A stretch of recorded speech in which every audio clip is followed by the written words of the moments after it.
Hi everyone, thank you for joining us and welcome to Environmental Health Australia's second live chat event, this one to celebrate Food Safety Week 2020. For those of you who don't know me, Phil Swain is my name. I'm the National President of Environmental Health Australia, and it's my pleasure to host our first Food Safety Week national event. Australian Food Safety Week has been celebrated since 1996, making this year the 24th year. This year's theme for Food Safety Week is Food Safety, It's in Your Hands.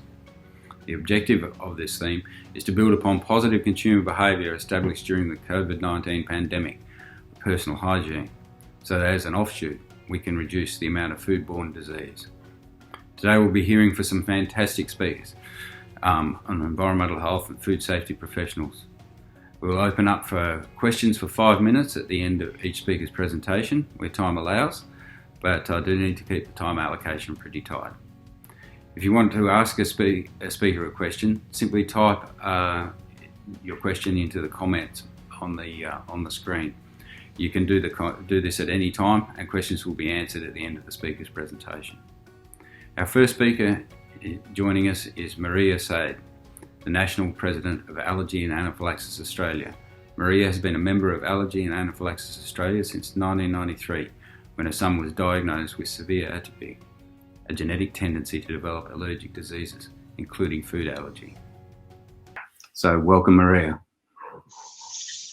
Thanks, Phil. Great to be here, and thank you for the invitation to present on food allergy during Food Safety Week.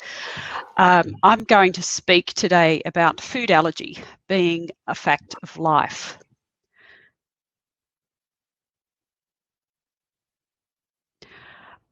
Food allergy is an immune system reaction to a protein in food.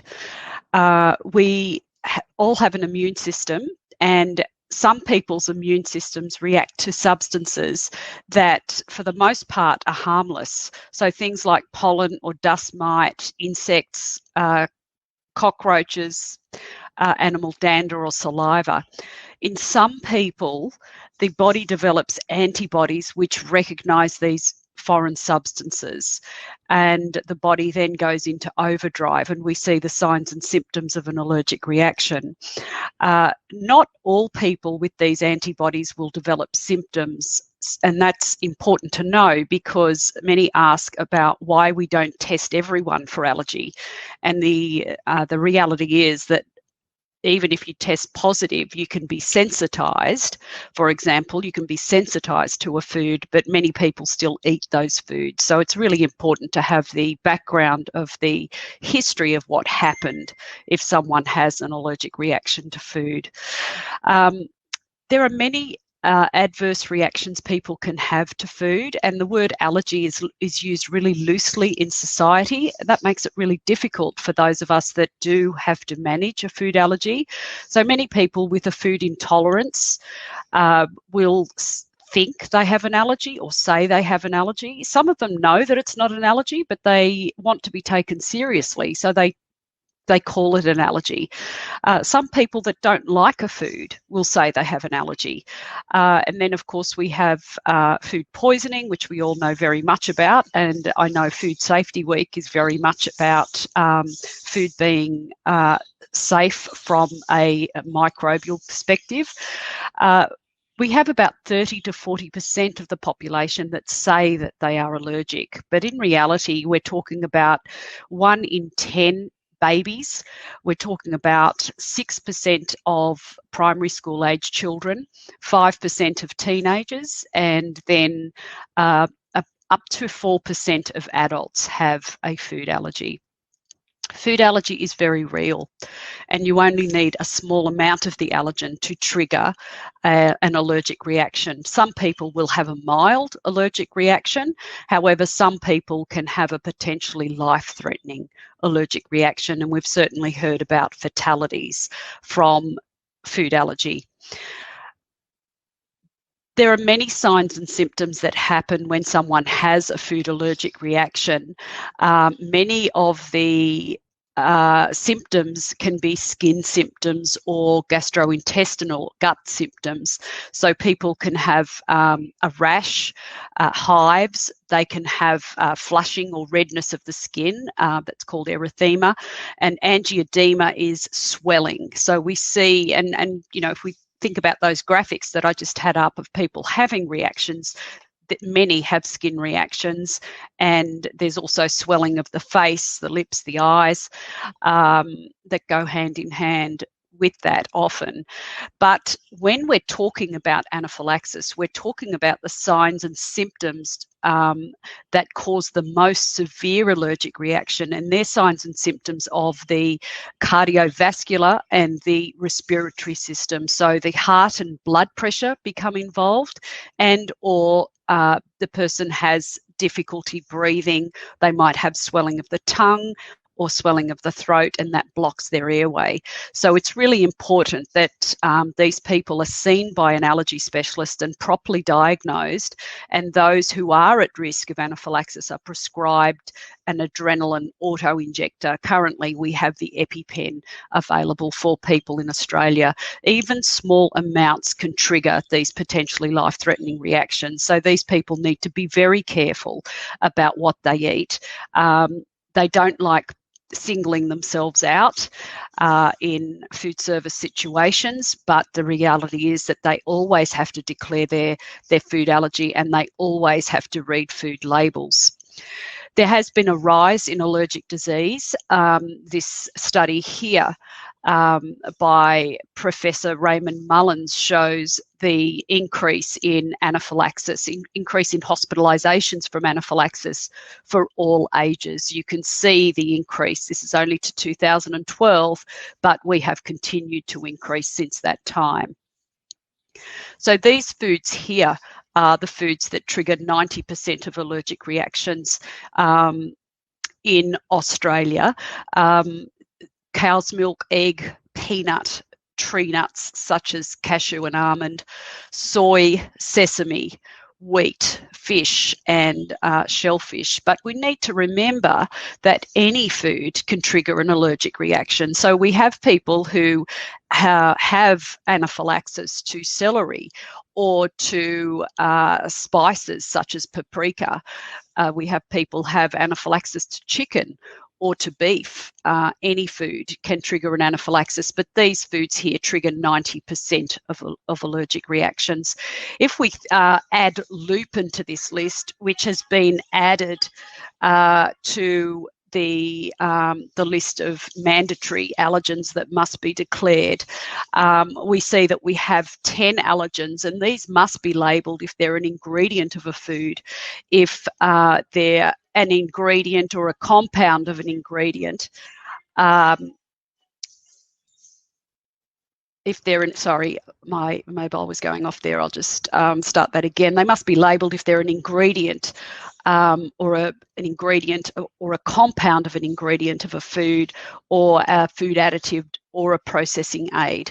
The allergen must be declared on the label or the packaged food, or in connection or display of the food, and the information needs to be declared to the purchaser on request. When we're talking about food service, the person must declare their food allergy, and when they do so, they need to be served the food that meets their demands. So if they're allergic to mushrooms or they're allergic to cow's milk, they must be given a meal that does not contain those allergens. A quick case study, this gentleman here had an anaphylaxis several years ago. He went to a charity function. He disclosed his allergy to milk. He was served food that contained cheese, and he spoke to the staff again and said, I've just mentioned I have an allergy to milk. The food was taken away and it was given back to him. You know, his allergy was not taken seriously. It appeared that his bowl of pasta with cheese on it was turned upside down, and he proceeded to eat the food and had an anaphylaxis requiring 3 doses of adrenaline. This case study here is of a a wife, a mother, a grandmother who also had an anaphylaxis to milk and died. The lady went with a group of friends to a cafe in Victoria. She disclosed her milk allergy, and she ordered the same dish as a friend of hers. However, hers was not to contain the goat's milk that was part of the meal, and she'd been told she can have it without milk. The chef turned to the waitress and said, the one on the left is the one for the lady with the cow's milk allergy, but the waitress took it as the one on her left, not his left. And this poor lady had an anaphylaxis and died back in 2015. There are many resources to help environmental health officers with food allergy, with investigations, with understanding roles and responsibilities, doing assessments, risk management strategies for food service staff to reduce risk. We have all about allergens training online. The National Allergy Strategy has developed this free training for food service staff, and there are numerous training courses there depending on your role within the food service business. And Allergy and Anaphylaxis Australia also has a kit that that is for sale that includes simplified information about roles and responsibilities. For helpful information, please visit Allergy and Anaphylaxis Australia, the Australasian Society of Clinical Immunology and Allergy, and the National Allergy Strategy. And then I've included there the website for the training resources for food service staff, and importantly, I think for food service, food environmental health officers who have a responsibility in investigating reactions when they happen, whether they're to a packaged food or to food eaten out of home. Thank you. I'm happy to take some questions now. Thanks very much, Maria. Very interesting presentation, and thank you. I know that this has been a keen subject in many of our conferences and forums in recent years, and I think there is a good awareness in the environmental health profession about the issues. It's certainly something I see a lot. I do a lot of work on mine sites, and in the last few years there's been a dramatic increase in the level of effort put into making sure that allergens are identified. So thank you very much for your presentation. And I understand that you have another engagement, so is that correct? Look, I do. I'm happy to answer a couple of questions. I can see that one's come up now. Why have we got such an increase in food allergy? And look, that's the $60 million question. There's lots of research being done into that at the moment, and we have a lot of theories as to why. The hygiene hypothesis is one of those theories, that we've become a very clean society, and our immune system has less to do with helping, keeping us safe from germs and microbes. So it's losing the plot with something like a food protein. That's one theory. A decrease in vitamin D is another theory.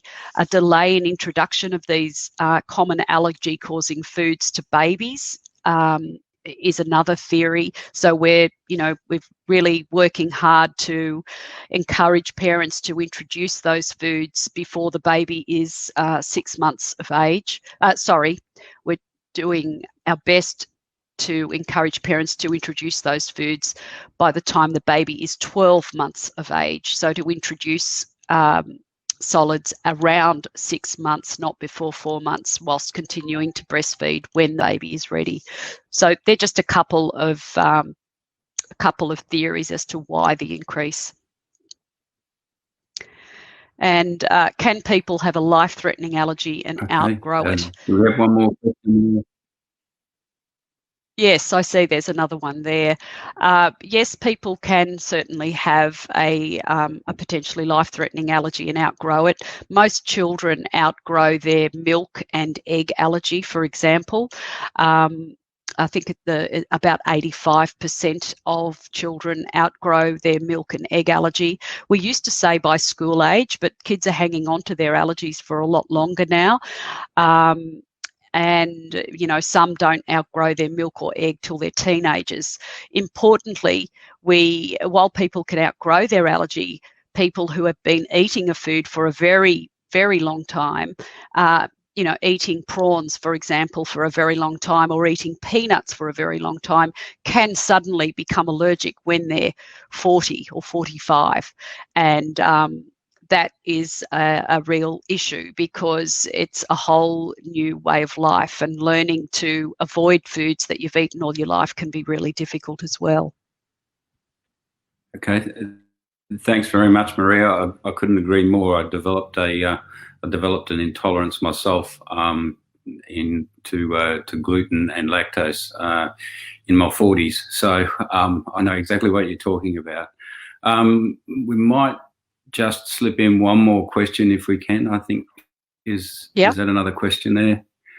Is there a push for mandatory food safety supervisor core? Like in Victoria. Look, Allergy and Anaphylaxis Australia, the National Allergy Strategy, would like to see the food safety supervisor being compulsory for all food service outlets. We, like we have the responsible service of alcohol certificate that food service staff must do, we need to have people doing food allergy training. The consequences, not just for the person with the allergy, but even for the food service outlet, are dire. And, not only the family suffers when there's a fatality or when there's an allergic reaction, but the food service that fed them the food really suffer, or the food manufacturer that served them, that packaged the food, even if the ingredients were right. It affects everyone. We need to have food safety supervisors, because we need to have people who are well informed on the ground when people are attending food service facilities. So yes, there is certainly a push for mandatory food safety supervisors across Australia. Thanks very much, Maria. Very informative and very interesting, and certainly very topical within the profession at the moment. So thank you for your time. I understand that you do have another engagement, so we won't keep you any longer, but thank you again for your presentation. Thanks very much. Thank you. Our next speaker is Lisa Hughes. Welcome, Lisa. Lisa is one of EHA's representatives on the New South Wales Food Authority Food Regulation Forum, and undertakes compliance checks of food businesses at both construction certificate and occupation certificate stages. Welcome, Lisa. It's great to have you with us. Not a problem. Sam, do you want to pop the presentation up, and I will start with that one. Thank you. All right. So good morning, everyone. This is theme for Food Safety Week that Phil has mentioned at the top of the broadcast is food safety, it's in your hands. So during the COVID-19 pandemic, hand hygiene has never been more critical. It's also something that the general public are becoming more aware of. Environmental health practitioners are at the forefront of hand hygiene during regulatory inspections. So this presentation, we're going to go through hand wash basins in retail food premises and why getting it right really does affect food safety. So according to the New South Wales Food Authority, over 4 million cases of food poisoning occur in Australia each year. And one of the major contributors to that is poor hand hygiene. Food handlers may not wash their hands after the bathroom, using the bathroom, or they are going from one process to another, cleaning, that type of thing, and not washing their hands. That is then going onto food, and people are then consuming that and becoming very unwell from that.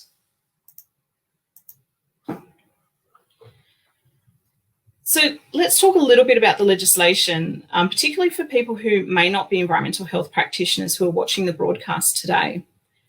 So in Australia, we have the Food Standards Code 3.2.3, and that's all about the construction of a food premises. Clause 14 talks about hand washing facilities. It says that they need to be easily accessible. They also need to be in areas where food handlers work and are likely to contaminate food. They also have to be a permanent feature. So they have to be in a they have to be plumbed in to the water and also to the sewer. That, of course, is not the case for temporary food stores. They can be a temporary measure. So warm water also has to be provided, and we'll talk about warm water a little bit in a minute. But they also have to be adequately sized. So what does that mean? It means that you need to be able to get your hands down to sort of your wrists into the hand wash basin to be able to effectively wash your hands. If the basin is so small and the water is splashing out onto the floor or on your clothes, people are unlikely to wash their hands using that basin. So Australian Standard 4674 talks about the design and construction and the fit out of a food premises. So it delves a little bit further into hand washing basins than the Food Standards Code. So it says that hand wash basins must be in areas where open food is handled, the same as the Food Standards Code. But it also talks about hand wash basins needing to be in washing up areas, as well as in or adjacent to toilets. They can't be obstructed, but they also must be at bench height. Early on in my career, there were quite a few food premises that had their hand wash basins underneath the shelving. So you had to crouch down and manipulate your way in to wash your hands. Something like that, it's not in your eyesight, it's difficult to use. People aren't going to use that to wash their hands. Again, the standard talks about the hand wash basins needing to be a permanent feature, but also adds in that they must be no more than 5 metres away from a food handler when they're handling open food. So if you've got a really big premises, a nice long premises, there may need to be more than one hand wash basin within that kitchen. It then talks about warm water, but then it adds that it needs to be through a single spout, and that the warm water must be supplied for at least 15 seconds. And that's so that we can effectively wash our hands. Also talks about hands-free taps and soap and paper towel. So why do you need a separate hand wash basin? Simply put, it's to prevent contamination. We don't want to be washing whatever's on our hands into a washing up sink or even a food preparation sink. So it's all about preventing that cross-contamination. So what is warm water? Unfortunately, there is no clear answer that I've been able to find in the New South Wales legislation or in the Food Standards Code 3.2.2. 3.2.2 says that the temperature, there is no prescribed temperature for warm water. It just needs to be comfortable enough for you to use. So in our day-to-day regulatory inspections, it's going to be something that we really need to figure out what is going to be warm. AS 4674 does not go into what warm water is. So food handlers need to wash their hands really regularly. As you can see, it's just about all the time.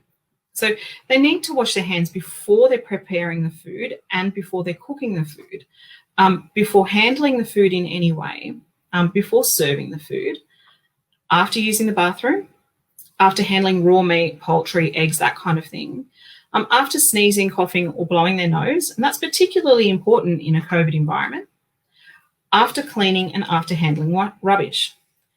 It's also really important as environmental health practitioners when we go into a food premises that we are mindful that we might need to be washing our hands as regularly as this. I'm constantly touching my face and my hair. It's just something that I do. So I need to be washing my hands more regularly when I'm in a food premises. One complaint that councils often receive is that food handlers are touching the food with their bare hands and not wearing gloves.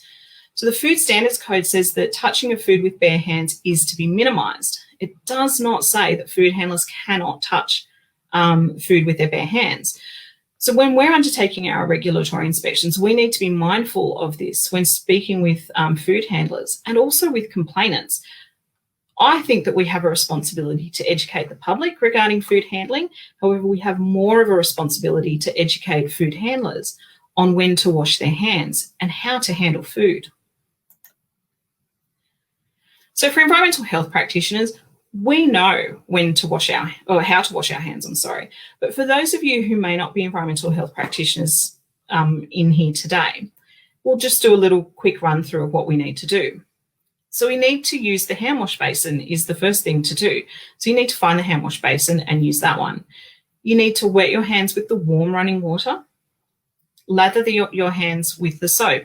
Now the soap needs to be a liquid soap, not a bar soap as I've indicated here on this slide. You then need to scrub your hands for at least 20 seconds, making sure that you don't forget your wrists and that you get in between your fingers and in hard to reach areas. You'll often see the World Health Organization's put out a fabulous poster on how to wash hands, and they talk about doing these ones. And that's so that you can get into the cracks and crevices. I've got really, rough hands. You need to be able to get in and effectively clean all of those areas where bacteria could hide. So when I'm teaching my children how to wash their hands, I get them to sing a happy birthday twice, because that sort of runs for about 20 seconds. During the COVID-19 pandemic, I've seen lots of lovely things on the internet and TV about people, getting their favourite song and taking 20 seconds out of that and washing their hands to that, which I think is just brilliant.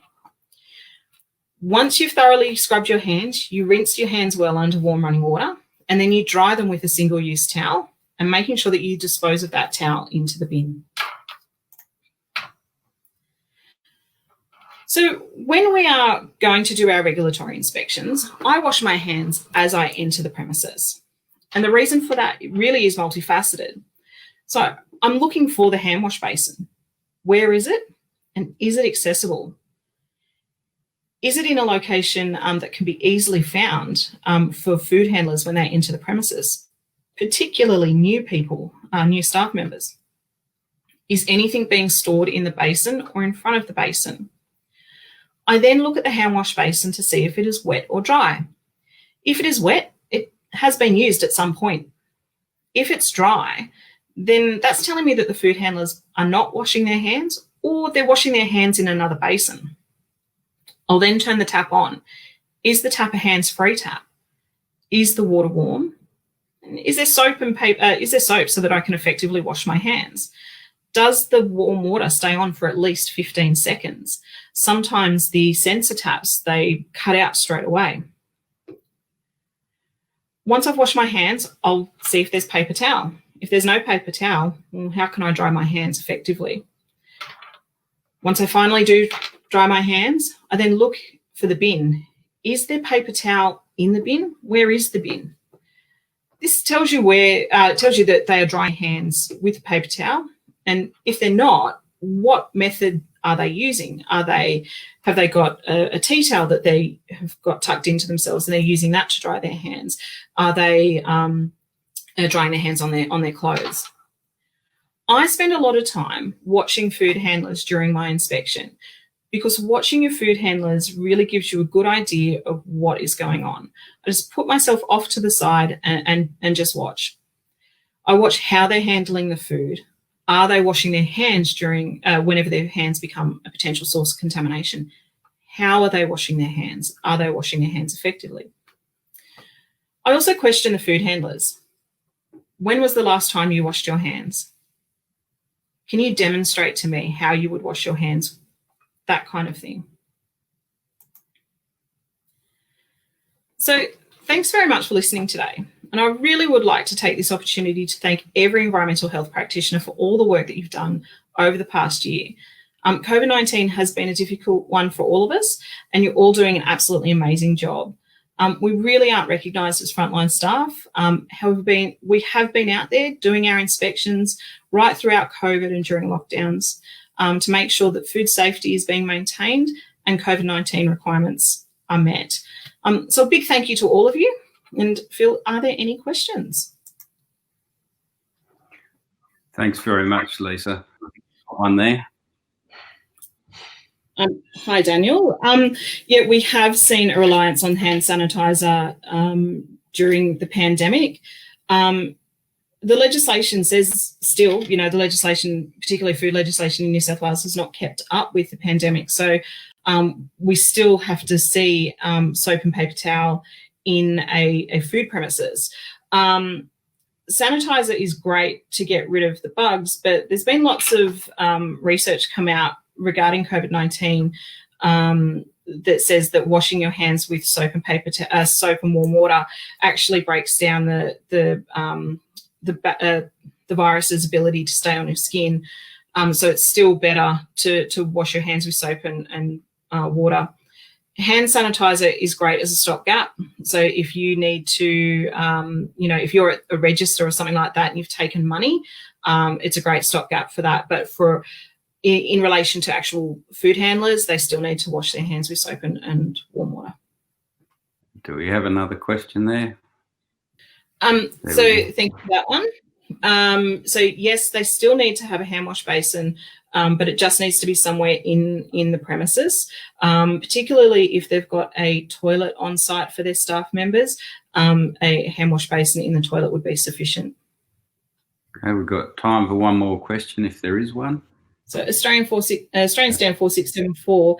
So I will talk to this from a New South Wales perspective. So if you're outside of New South Wales, then just check your local legislation. In New South Wales, the Australian standard is not called up in our food legislation. So the Food Act 2003 and the food regs don't call up AS 4674. Where the Australian standard comes into play is in new premises. So premises that are going through a development application process or some sort of complying development certificate, construction certificate. So that's where we will be, that's where AS 4674 will be applied in New South Wales. I like that one from Thanks Andrew. very much. What's the smallest basin you've ever seen? It was very small, Andrew. I could barely fit one hand in. So it was great. Okay, thanks very much, Lisa. Much appreciated. Yes, I Cheers. think the situation in WA, the standard's very much the same. We use it very much as a deemed to comply provision, and it gets used pretty much across the board on new installations because the industry just wants more guidance. So thanks very much for that. No worries, thank you. So now joining us from Canberra is Lydia Buchtmann from the Food Safety Information Council. Before she became the Communications Director for the Food Safety Information Council, Lydia headed the Communication and Stakeholder Engagement section of Food Standards Australia New Zealand from 1997 to 2010. Welcome, Lydia. We're looking forward to your presentation. Lydia. Hi, thanks Phil, and welcome everybody. Happy almost Food Safety Week. It kicks off tomorrow, and thanks for this opportunity to have a chat about it. And Lisa's point was very interesting about the hand washing. I'll come to our survey about that shortly.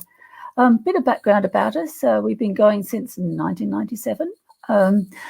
And our role is to educate the Australian community in safe food handling. Initially consumers, but as I'll talk about as we go through this, perhaps a little bit more, we're moving more into the community. We don't directly do food businesses, but there's a lot of grey areas in between now. We're evidence-based, both science-based and our social research. And our members include the CSIRO, state and territory food agencies, FSANZ, local government choice for the consumers, and industry and professional groups. We've got most of the commodity groups like chicken and eggs and red meat and so forth involved because they often know best. Yes, Sam, can you run the presentation through? I'm not sure if I can do that. Food Safety Week's a major gig for the year. Kicks off in the second week of November each year, and we run a campaign through the summer. But we also do smaller campaigns normally once a month, things like hand washing of fermented food and so forth. So our role is to reduce as estimated 4.1 million cases of food poisoning each year, big strain on the health system, even without COVID. A lot of people go to doctors, and we reckon that most people really don't go and get their food poisoning diagnosed with their GP. They sort of sit it out. And while we know what outbreaks are caused, and it's interesting to see the National Notifiable Disease Network does have reduced cases of key forms of food poisoning like salmonella and CAMPI. But we're not sure why. It could just be that people aren't getting diagnosed as much with COVID, or there's not enough testing around. But interesting to see it go down, as long as with many other infectious diseases like measles and the flu and the odd sexually transmitted disease too has gone down for some reason. But it's a big cost on the economy. And look, we appreciate the role that EHOs are the real heroes in this system. I've worked on setting food standards and also on educating consumers and industry, and EHOs play a great role in this. Might do the next one. So our key messages are very simple: clean, chill, cook, separate for consumers. Communication theory says mainly people can only cope with 3 messages. You can see that a lot with the COVID messaging, but we've never been able to get it down slightly below that. Each year we choose something in particular, if we go on to the next slide, to focus on. And this year we kept it very broad. We wanted to move to food safety, it's in your hands, post-COVID.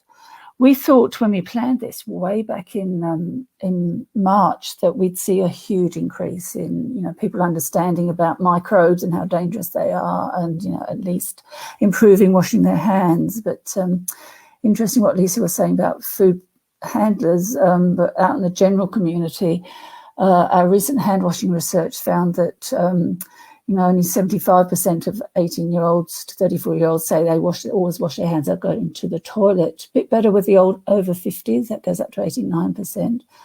And also very few before handling food, 55% of the younger group and 61% of the older. And that's a big concern because, as we know, when you go into food businesses, the food handlers are often young, they're students, or it's a starting job, or it's, a full-time job. But they're the people that are handling your food.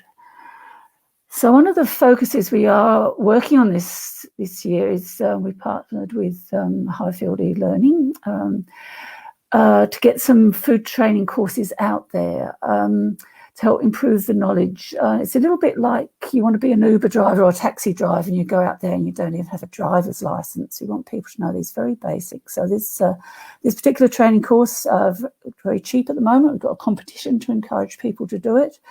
And it's a lot of fun. I did it myself and I actually passed, luckily.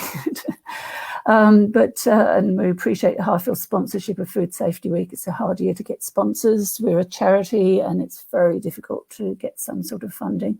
We certainly no longer have federal funding. That was withdrawn a few years ago with a whole range of health promotion charities, which is a real shame. What's really nice about these training courses is there's a particular one for schools material. We get a huge demand for getting material into schools, and we can't, actually go and present these ourselves. So it's great to get schools more involved, and the Home Economics Institute of Australia is working with us to do that, which will be great. Moving on to the next one. Okay, so the media release has gone out today, focusing on young people. We've had a community package of posters, which is on our website if you want to do a food safety event. Gives a little sample media release you can run for your event. It's got a quiz you can do. It's got a whole range of posters, things you can share on social media, and we'd love everyone to share on social media. Our hashtag is AFSW20. And our radio and TV announcements start this weekend and will run over the summer to the end of January. This is where we have the real advantage, and is one of the reasons we set up the Food Safety Information Council, is because as a charity we can run TV and radio ads essentially for free. We can't say when they get a run. They don't get run on primetime sport and movies or anything, but they do get a good run nationally. And we also do an Indigenous campaign, which is just being recorded and is being done by John Z, an Indigenous elder, and is run through National Indigenous TV, on Impaja, on National Indigenous Radio Service throughout the country, and on John Z's blog program too, which is amazing. And lots of fun on social media. And we're trying to increase our social media using an online competition. Bunnings have given us $10, $50 Bunnings vouchers. It's sad we can't actually enter that ourselves, but to try and encourage people to take this course, and that puts them into the draw for one of those competitions. Now, while we do get a lot of media interest over summer, we get an enormous amount during the year. And each month, as I mentioned, we do campaigns, and it's been really busy. We began with bushfires and floods at the beginning of 2020. We do school lunch boxes, back to uni for young people. Death cap mushrooms, here each individual state and territory has a minor campaign, but it's good to actually have that national. And because mushrooms don't stop at borders. We do backyard chooks and salmonella, World Food Safety Day in June, and fermenting foods for people doing their COVID lockdown hobby of making kombucha and all sorts of weird things and possibly getting food poisoning. We also have emerging issues with raw fish dishes, everyone doing sashimi and sushi at home. And our really big campaign, one thing that's flared up during social media is, I suspect a lot of out-of-work chefs or people who have done their COVID hobby and want to start selling things, and they're just sticking on Facebook, which undermines the entire food safety system, because you've got these illegal food sales of really high-risk foods like curries and so forth. And of course, we focus very much on Global Hand Washing Day, which is every October. I'll get to that research in a minute. And just after Food Safety Week, we do food safety at Christmas, and we're particularly working on getting some COVID messages out there too. So here's some of our materials, stuff to share on social media. Also, we've got some hand washing posters too. All of this is available to download from our website. You can just print it out and stick it up in your bathroom. We've got a hand washing video too. We've developed with some sponsorship from some of our members as a major campaign. And we're very pleased to get that out there, because that hand washing survey was a real problem. We thought, comparing it with the previous years, there will be a huge increase in hand washing, and really there's not been a statistically valid increase in hand washing between 2019 and 2020, which is very disappointing, because, as you know, it's life-saving at the moment. Our hand washing messages, someone mentioned about sanitizer earlier, is always to hand wash with soap and water and dry thoroughly for 20 seconds, singing the happy birthday, perhaps not out loud if you're an adult. But the other message is, if you can't get to hand washing, then sanitizer is okay, but certainly not for food handlers. They really need to wash their hands properly. So we'd love to work much closer to Environmental Health Australia. We appreciate all the links that we have at the moment, and we appreciate that you've actually endorsed that course that we are trying to get people to use. We'd love any of you to become members. This gives you access to our full research data. You can look at the data sets for hand washing, what we do. And I'd really like to have a chat about how we can work together on those grey areas between consumer and businesses in food safety. For example, at farmers markets, stopping those Facebook sales, school canteens when people start to do fundraising sausage sizzles, and your ideas on how we can encourage more people to do the food safety courses. But there's more information on how to contact us, and we'd love you to follow us on social media and subscribe to our newsletter and publicise our stuff. Thanks. Thanks very much for your presentation, Lydia.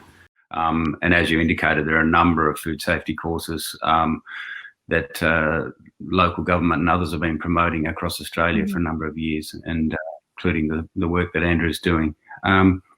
So we'll move on to some questions. We've got time for a couple of questions. So I'm hoping you can see that one there.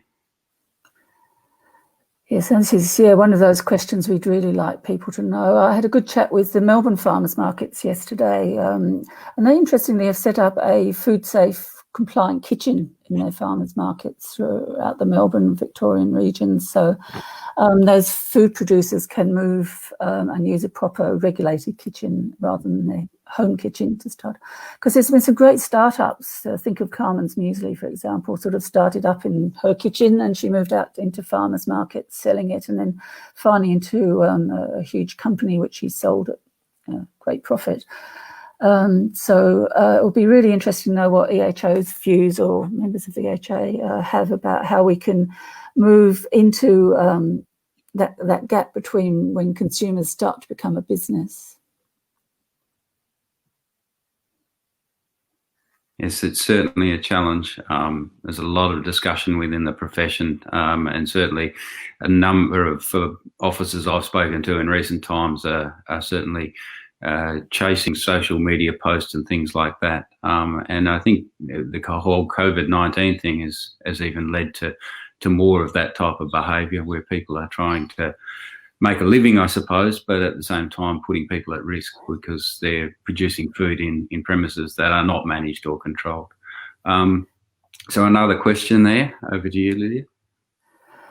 Yes, so certainly beginning with Food Safety Week and then into Christmas, we'll be encouraging people Christmas time to perhaps even buy the younger people in their household a food safety course, or encourage them to do something for their employment opportunities, if anything else. And then when we get back to school and uni, we'll be encouraging people once more to do food safety courses. We'll be keeping that thing going right throughout the summer.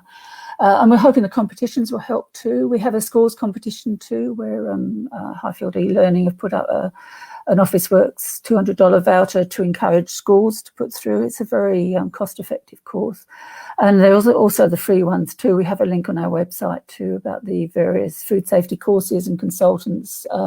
Also with the Australian Institute of Food Science and Technology, there are a whole load of consultants that people can access. So as we keep saying, yes, it's like the responsible drinking course, it's like the first aid course, it's like making sure the young person in your household has a driver's license even. It's one of those important things we'd love everyone to do.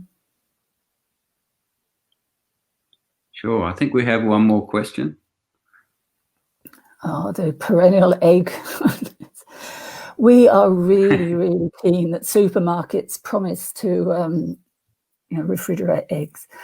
When I was way back in Fazans, for decades, they were saying, "Oh, we're doing it soon. Just give us time to move over." There is some argument that eggs, it's only a short time they're in the supermarket, but particularly with Salmonella enteritidis outbreaks, which have chickens have been culled to stop that. But if we start to get Salmonella growing inside eggs, this is a real issue there. So we've in fact been lobbying for supermarkets to do that. And also for supermarkets to take the new pasteurised eggs. They're made up in Queensland, and Woolies in Queensland have started to sell them as a trial. That was last year's campaign, and we were really keen that these are made available. They are for food businesses, for hospitals, for aged care, but they're not, apart from in Queensland, publicly available, because we think that's great for the ageing population or people with immune problems to have access to pasteurised eggs. And they're in the shell, and they're actually not much more expensive than conventional eggs.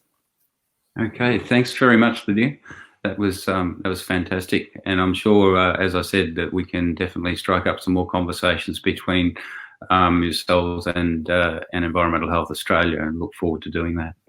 But thanks again for your presentation. Thanks. Our final speaker today is Dr. Andrew Mathieson. Andrew is the Director of First for Training, a food safety training provider company which began operating in Australia 2 years ago. Andrew is also a former director on the National Board of Environmental Health Australia, and I understand recently appointed to the board, along with Lisa Hughes, who spoke earlier, the board at New South Wales, our association in that state. So welcome, Andrew. Thanks for joining us. Thanks, all. Can you hear me okay? Hello? Over to you. All right, thank you very much. Yeah, there's a delay, Western Australia back to here. I can hear you now. It's one of the sort of the unique things about our profession is that we work right across the continent in environmental health, but we're actually part of a group of called the International Federation of Environmental Health, and Australia is one of the founding members of that organisation. And it was set up in the early 80s to actually bring together all the different practitioners of environmental health around the world. And there's about 47,000 members within the different organisations, which is amazing. And Environmental Health Australia, as I say, one is the founding members of that. My company is called First for Training, which is obviously an Australian company, and I partnered with an organisation which works out of the UK, Europe and the Middle East called Highfield. and I've got in Australia the trading rights to train with Highfield e-learning as the brand. And my idea is to try and bring low cost, high quality training and make it affordable and accessible to as many people as possible. My idea is to try and bring, sorry Sam, next slide please. If possible, to sort of use Food Safety Week as a showcase for the products that we've got available. And we partnered up with Food Safety Information Council about 2 or 3 months ago with the idea of saying, let's bring food safety training into schools and into the public domain much more, so as many people as possible are trained. The logic behind that is to try and get people work ready, so that when you're leaving school or you're looking for part-time work, you can show your certificate.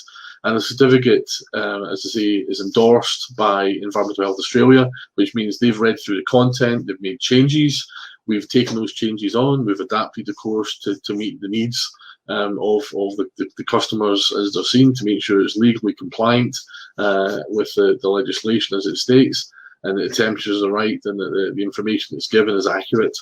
So we have an endorsed course, but the course is also accredited internationally, because Highfield e-learning, who sits with who's part of this partnership, actually sort of do accreditation at an international level, and they have, if you know these things, ISO 27000, which is a cybersecurity ISO, and they have ISO 9001, which is about quality control and systems. Sam, next slide, please.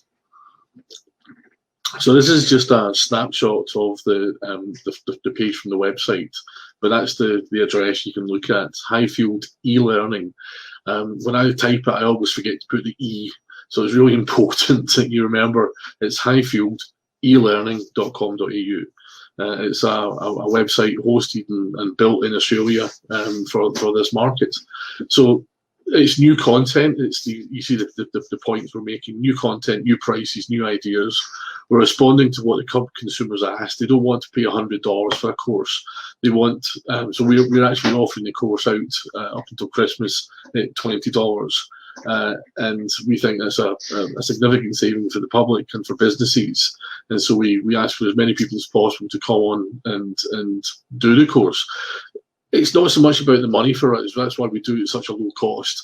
It's actually about delivering quality training to people that need it. We want to have people's knowledge improved.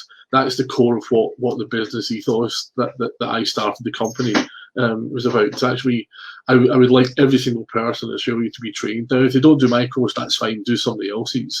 There's a number of courses out there, and they're all very, very similar.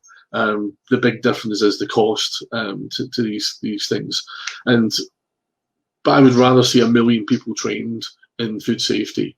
That's probably the goal. If I was to actually say what's the point of doing all this, to actually get as many people trained in food safety as possible, but not just at the lowest level. Next slide, please, Sam. We start off having 4 areas within the website. These are the clear focuses of the different sort of market sectors as we've defined them. So there's a whole package behind the schools, so that schools can download the training course, they can do the training in class, they can access the booklets, they can access posters. There's a whole package of resources around what schools need to actually deliver in-class training. Now, they don't have to go in and do the certificate, but the idea would be that once people have gone through the course, that at the end of the course they'll then log in, and we've got a reduced rate for people that have done the course in the school, even lower than $20, but I'm not going to tell you what.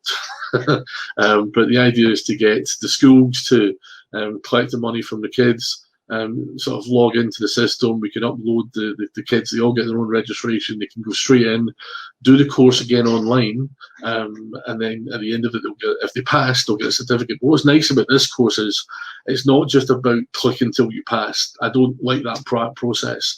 Some of the competitors out there do that. What we're all about is you're going to get a series of multi-choice questions, and if you get them wrong, you're going to go back and do that section again. And then the next time you get the multi-choice questions, they're different questions because it's a random pool of questions. And there's about 10,000 different variations of questions you can get. So no two sort of customers, no two people will actually sit the same test. And if you have to redo the test, it's not the same test again, it's slightly different. And that stops people cheating, it stops people preparing their answers, etc. So that's a unique feature about what we do with our training. So we know when somebody's passed, they've actually had to work at it. We're also got opportunities to partner with councils or large employers. So if you're a big business or you're the franchise business, you can talk to us about having your own access to the system and putting your own badges on the certificates. There's a lot we can do to actually change what we do and how we do it. And there's information about that in the second zone. The third one's all about getting the public straight in, or small businesses. They don't want to mess around in a website, click, click, click. They want to get straight in to see the products, see what's available, buy them, and then do the course. And that's all really quick and easy to do on that third option. And then obviously we work with Environmental Health Australia, so there's a developing area there for members courses or CPD, other things that Environmental Health Australia sort of will work with us to actually sort of develop over time. Next slide, please. So this is just a snap of some of the products that are there. So for the schools, they'll get access to ABC cards. So when people are in class, they get to hold up an A or a B or a C or a D to answer the questions. So you get a very visual, interactive approach to training. This course was designed in the UK by a guy called Richard Springer, who's been in the market in the training business for 30 years. He's a food safety specialist. He's world renowned. In fact, he's travelled the world, sort of trying to help people get more educated. So it's really amazing what Richard's done. And Richard's, as I say, the key partner behind my enterprise. We've got a booklet that's been produced, which has been rewritten for Australia. So it's the Australian version of the Essential Food Hygiene. This is just the first in the actual in the series. There's 3 other booklets to come as well. This is 20 pages back to back, A5 size, full colour, very sort of cartoon style, but informative to give you information about the basic food safety information you need to actually carry out your business safely, and for people who are working with you to make sure that their procedures are safe. The box is about the teacher's pack and there's a whole series of things that go behind that.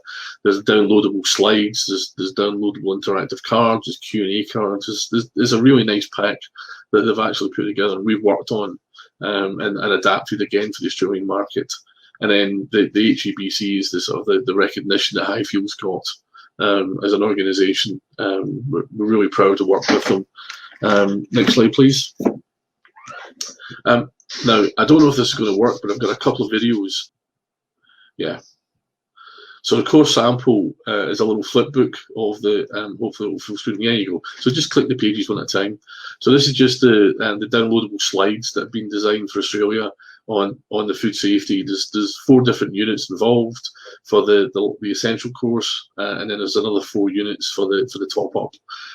You can see it's all very cartoony, it's all very colourful, very interactive, and that can be downloaded and printed out as handouts as well. The second product, please, is there's just a few pages from the food hygiene booklet. Again, this is available for $15, bulk discount supply, and you can see it's a 22-page booklet. I've only put 3 up on screen just to give you an idea of sort of the information that's actually there. You can, on the flip book, you can zoom in. Don't know if you want to click the zoom, Sam. You can zoom in and sort of see the information that's there, what it's trying to tell us about, how we're trying to get best practice done. You can issue it to an individual. You can give it as something to put in the workplace itself, so people have something to refer to. We can get them laminated. There's note pages at the end for people to make notes themselves. We can also put your own branding or label on it if people want us to do that. And then the small video, please, Sam. We'll just watch this for a second. Full screen. Yeah. That didn't work. We'll stop that. We'll just go back to slides, please, Sam. Thanks. So the videos are actually on the website as well, so you can download that and have a look at it. And it really just shows you some of the types of slides that on the actual training course itself, so you get a feel for what you'd be buying if you were going to buy it. So just to recap, we've got the Essential course, which is an online course, which is normally $30 down to $20 till the end of December. We've got the top up to level 1 course, so it's another certificate, which is $50 down to $40 until the end of December. Then we've got the essential booklet, which is $15, as I said. There's new courses in development all the time, and we've got 3 or 4 actually in the process being rolled out. They're in testing phase just now, or development phase. There's a competition. My previous colleague Lydia said that for the school that puts through the most number of candidates, there's a $200 office works voucher, and the competition is on until the end of December to encourage as many people as possible to actually log in, do the course, and hopefully pass. But people who, some people, it's quite interesting. I look at the stats because there's about 1,400 people been through this course since July already, and some people can do it in about 26 minutes. We've had one person do it in 18 minutes. And some people take 3 or 4 hours to do it. What's nice is that you can actually stop and start, so you don't just have to sit down and do it in one go. You can do it on your tablet, on your mobile phone, or on your computer. It's really versatile, and it's been designed that way, so you can just pick it up, do 3-4 minutes, do a couple of slides, stop it, and then next time you log back in again, you start off exactly where you left off. So you can do it in 3-4 minute blocks at a time until you finished it. Or you can sit down with a good cup of coffee and just knock your way through it. Flexibility, that's what we built into these courses to try and sort of meet your needs. I think I'll pause there. I think to see if there's any questions, which is why that's the last slide, and reminding everyone of the website address. Thanks very much, Andrew. Some great resources for the industry there, and yeah, informative presentation. So thank you. Were there any questions for Andrew? There's one's popped up now. Yep. So why am I doing it so cheap?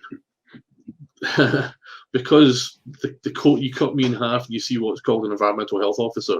I'm here about improving knowledge. I'm not there to actually sort of, my business is elsewhere, my occupation is elsewhere. This business is about trying to sort of put out their quality training at a price people can afford. $20, hopefully people won't think about that. If you start seeing it's $85 or $125 for the same course, which other people charge for the same course in Australia, they're making a lot of profit. So that's their focus. My focus is knowledge dissemination and improving that knowledge within the food safety business. We can't change your skills, that's a bit, but if you've got knowledge, you can then build the skills beyond that. And why should you do it? It's as good, if not better, than anyone else in the market. I've bought and looked at the other courses out there before I did this, and this course by far and away is the better one. It's endorsed, as I said, by Environmental Health Australia. They don't endorse things lightly. Phil, the president, can vouch for that. It's not a thing that they do very much of. And they take the time to do it, and that's what it's taken us 2 years to get to where we are. It's not a thing you can do quickly. It's not a thing that happens overnight. So I think you've got a quality product at a really good price that's affordable for school kids, which is the idea. The original concept of these training courses back in the 90s in the UK when I was working there. I'm now an Australian citizen despite the accent, but don't worry about it. But back in the 90s. These courses were designed for school leavers to help them go into business and food safety businesses prepared. But the UK could never make it work. It was too expensive. But that's why I put it in at $20. So it's something that people would say, well, that's not bad. And when they take it into the workplace, they can show a certificate that it's got the full weight of Highfield behind it. It's internationally accredited, internationally credentialed organisation that is an accrediting body. It's not accredited in Australia, but it's got so much else going for it. Thanks very much, Andrew. I can't see anything else coming up there, but thank you very much for your presentation. I think this, as we highlighted earlier today, the whole COVID-19 thing and this and the concentration on personal hygiene gives us a unique opportunity to really focus on the sorts of things that we're trying to get across to people with hand washing in the broader community and school students and others as well. So yeah, fantastic products, and hopefully they can be distributed Australia-wide and really benefit the profession. So thank you again for your presentation. Thank you. That pretty much concludes our Australian Food Safety Week live chat for this year. I hope everyone has enjoyed this event as much as I've enjoyed it being here today. Hopefully, like me, you've all learned something. I want to take this opportunity to again thank all of our fantastic speakers for taking the time to be part of today's live chat. and share their knowledge and experience with everyone. A recording of this chat will be made available via the EHA website in the coming weeks, so keep an eye on the EHA social media channels for the announcement. Lastly, if you would like more information on environmental health officers or Environmental Health Australia, please visit our website. Follow the links in this event description. Thanks everyone for joining us, and have a great Food Safety Week. I'm going to go and wash my hands now and have a cup of coffee. Thanks again.